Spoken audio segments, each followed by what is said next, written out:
I don't expect them to beat Portugal or whatever, but in the games that we're supposed to, let's stop being so lacklustre and actually start trying to win games. And I don't know if that comes from the manager, whether he's set up negatively or whatever and it's rubbing off.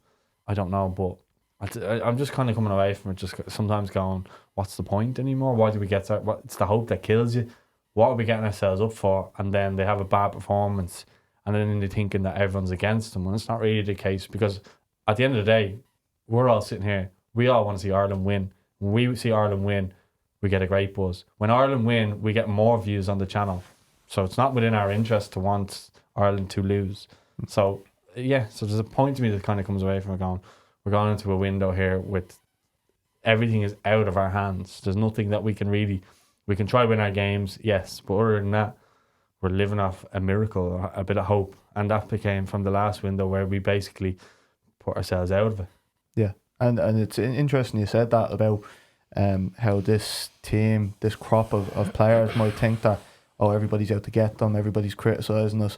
If anything, Sean, I think this crop of players has almost gotten an easy ride, because talking about the team from Seamus Coleman's era, Robbie Brady's era, that team got heavily criticised almost every international window. And if anything, like, fairly, but I think that group had character at least. You could see that it meant something to them, and you could see that out on the pitch. I don't really like that kind of, the idea that they don't want to win or they don't have that character. I disagree with that, to be honest. Like, I think you talked about maybe getting a bit more rope than teams in the past. I think that probably starts with the kind of the Stephen Kenny era and kind of people saying, well, this is a young crop of players, you know, give them time. Yeah. So Kenny kind of got all the stick.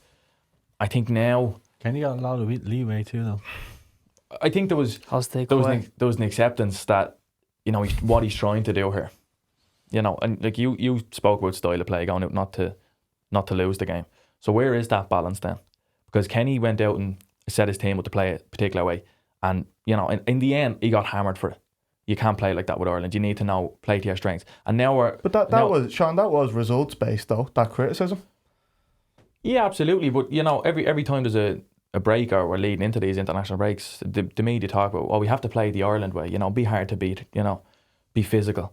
So I just don't understand how we find this balance then, because without slating the players, we clearly don't have the technical ability in that squad, and particularly in the midfield and forward areas, to play that type of way. But then if you're sitting in, you know, so where, as I said, where is that balance then for you then?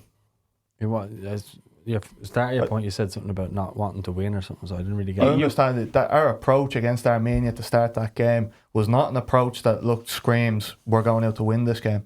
It's something that we're going out not to lose. So is it an intensity thing then? Well, I just think that the contrast, and I'd like to bring Steve on this, what your sense of this is, like, the contrast when the likes of a Seamus Coleman comes back into the squad, how much it means to them, how much they're willing to play for the team. And I'm not necessarily saying that about the likes, the crop of new players that we have, the likes of Nathan Collins, you know, Evan Ferguson, all these players. I'm not saying that about them, but I just think the stark contrast there between the likes of them and a Seamus Coleman, maybe a Robbie Brady as well, I think that's just clear. That's clear, and that's the point. You see Coleman come in, you see the difference. And that's kind of why I know people will hate me saying this. That's why, and one of the first conversations we had about Ireland when I first met you was about getting more League of Ireland players into the squad, because they're going to play for the actual nation. They're going to play their absolute socks off. And I don't think half of the players are, I'll be honest. And I think we're lacking leaders. I know Nathan Collins is the captain of Brentford.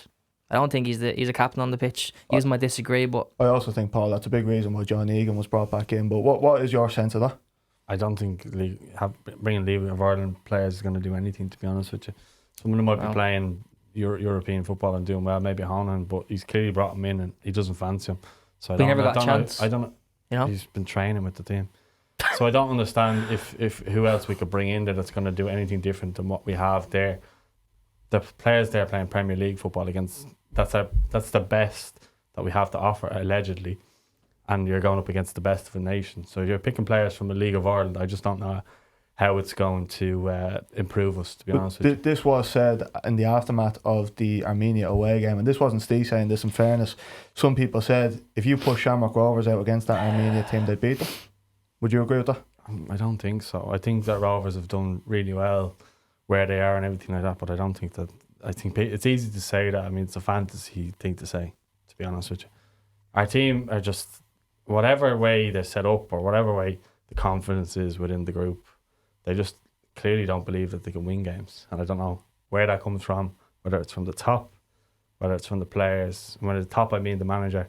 I don't know where it comes from, but there's a clear, like, you saw the difference in levels when Seamus Coleman came into the team, the levels of performance. Look at the Portugal game and look at the games before then, the drop off. I think it's because Seamus is not afraid to bollock people as well. He was the only one turning around, like, point and blame at people and telling players should be doing this, you shouldn't be doing that. And even to the referee to a certain extent. I always see Collins doing this. I always see Coleman in the referee's face as well. It was amazing the difference between our team and the Armenia manager, who was bombing up and down the touchline, getting his way with the fourth official, getting his way with the ref. The dark art sort of thing. I feel like this team is too nice. I suppose Seamus does it a lot for everything. And I'm sorry, I'm not taking away from Steve's point. I respect your opinion on that. I just don't believe that League of Ireland players would do anything in this team. Well, I think it would hamper them if they were brought into that and they make one mistake. It'll be amplified 100 times more, and they'll be like, that's why League of Ireland players shouldn't be played in there. Well, that's true, and that'll be the same with managers if we see a League of Ireland manager come in. But this is the point I'd make. That Armenia team that hammered us over in Armenia, I'd say probably about 70% of the Armenian team is playing the Armenian League. Is that a higher level than League of Ireland? No, but they have players playing for some good clubs as no, well. But so it's not just like they're Armenian players.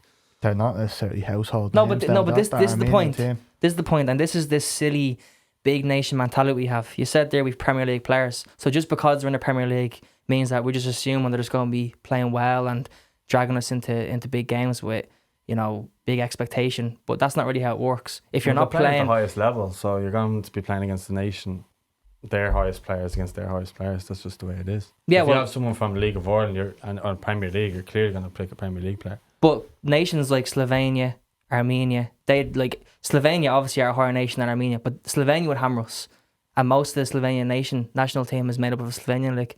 Rover's not the Slovenian champion. Yeah, but they don't have, they're picking the best they have. As Paul said, you can't be leaving out a Premier League player for someone who's in the League of Ireland. You just can't get away with it. Even though this formula isn't working. I understand what you're saying. And also, I'm not saying to have a League of Ireland 11. I'm saying, how is one League of Ireland player not getting minutes? You're saying that Honohan wasn't kept in the squad because of training. I mean, come on. I'm saying Hamer clearly doesn't fancy. No, I know, but that's what I'm saying. So he's brought in Will Ferry. That's my point, man. Exactly. Yeah, because he clearly doesn't fancy Honan. I'm not saying that Honan shouldn't be there, but that's what he's done. I know. Having had him in a few camps now, So anyway, I don't think Honan is a left wing back by trade. Anyway, he's a centre half that's been put there. He's done really well there. So I'd be interested to see how he'd actually do at a centre half. Well, what I'd say is that I don't think it's unfair to expect more from the Premier League players that we have, from the higher Championship player. Having said that, I don't necessarily disagree that I do think Shamrock Rovers would actually give that Armenia team a very good go.